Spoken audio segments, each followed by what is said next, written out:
आज हमें लाइफ कई रूप में देखने को मिलती हैं। एक ही जीव में कई प्रजातियां देखने को मिलती हैं। बात करें जानवरों की तो शेर, चीता, भालू, सांप और न जाने कितनी ही प्रजातियां जंगल में घूम रही हैं। जहरीले सांप से लेकर शिकार को निगलने वाले खौफनाक सांप तक आपको हर तरह के जीव देखने को मिलते हैं। खैर, बात केवल सांप की नहीं है, असल सवाल जीवों में इतनी वैरायटीज का है। सवाल है कि आखिर इतने तरह के जीव धरती पर कैसे पनप गए? पृथ्वी पर एक ही तरह का जीवन क्यों नहीं पनपा? जब सब कुछ एक सिंगल सेल से शुरू हुआ तो एवोल्यूशन की कहानी इतनी लंबी और पेचीदा कैसे हो गई? अगर आप सोच रहे हैं कि आज हम ह्यूमन एवोल्यूशन पर बात करने वाले हैं तो आपका गैस बिल्कुल गलत है। आज हम आपको विज्ञान की नजर से वो कहानी सुनाने वाले हैं जब एक छोटे बेबीज की तरह जानवरों का पृथ्वी पर जन्म हुआ।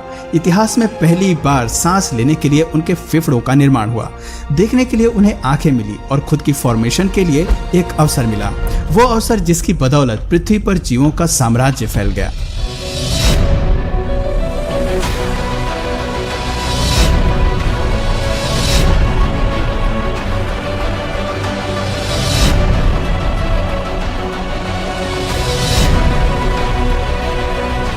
चार बिलियन साल पहले ये है हमारी पृथ्वी, जिसकी सतह पर केवल खौलते लावा की सिवाय कुछ भी नहीं था।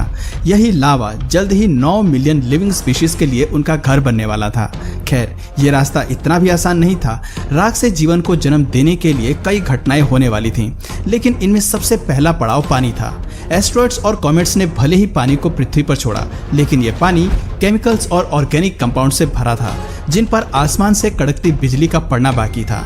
लाइटिंग स्ट्राइक के प्रभाव से पानी में मौजूद केमिकल एटम्स ने जुड़कर एक चेन बनाना शुरू किया, जिससे जेनेटिक मटेरियल का निर्माण हुआ।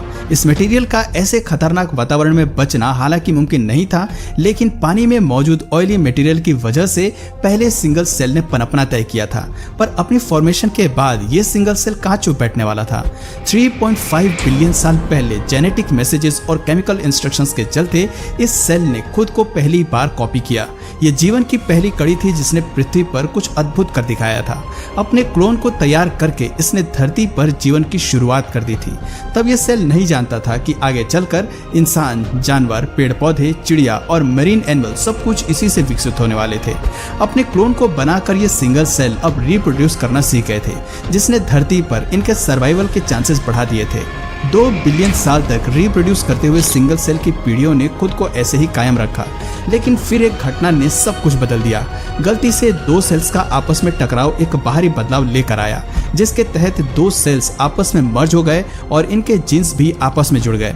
दिलचस्प बात थी कि इस मर्ज सेल ने भी अपने आप को कॉपी किया और इससे उत्पन्न होने वाले बाकी सेल्स ने भी इस प्रक्रिया को जारी रखा, जिसकी वजह से आने वाले सेल्स में एक की बजाय 2 सेल्स थे। अब ये सेल्स रिप्रोड्यूस करते गए, अपने आप को कॉपी करते गए और म्यूटेट होते रहे। जैसे जैसे म्यूटेशंस बढ़ती रही, पुराने जीन्स डिलीट हुए और नई फॉर्मेशन हुई और नए सेल्स बने। सेल्स वो पहले जीव थे जिन्होंने अंडे देने शुरू किए। अंडे देने की वजह से हमें नए बेबीज में जेनेटिक वैरायटी देखने को मिली।